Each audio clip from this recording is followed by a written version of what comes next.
The shape we inherited, you were named before you could answer.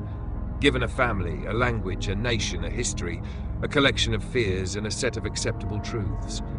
Then the world called you formed. But identity rarely begins with discovery. It begins with inheritance. Memory moves through more than thought.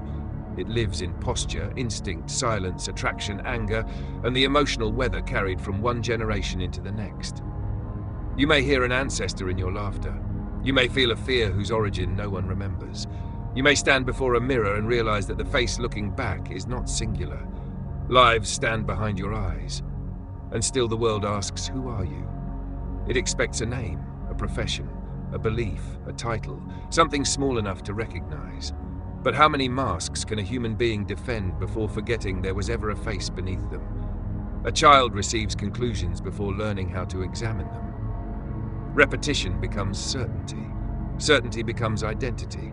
Identity becomes a cage decorated so carefully that freedom begins to feel dangerous. The same structure enters through work. A man spends his life being useful, responsible, productive. Then the debt is gone, the children are grown, and the freedom he earned finally arrives. But he cannot stop. The schedule has moved inside him. Education can perform the same narrowing. The mind that sees connections across many fields is called unfocused.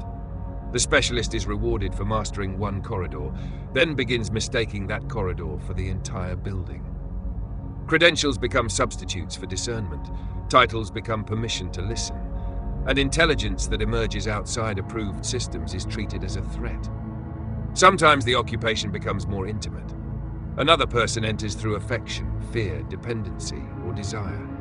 Their voice slowly replaces your own. Their hunger begins arranging your thoughts. That is the real spell, not mystery, conditioning. And distance may become the first clean breath after survival. But no structure releases its hold without rupture. Renewal is not a fresh surface over old decay. The forest burns. The storm removes what the tree could not release.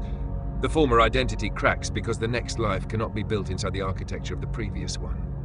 Everything changes. Bodies, beliefs, professions, relationships, civilizations.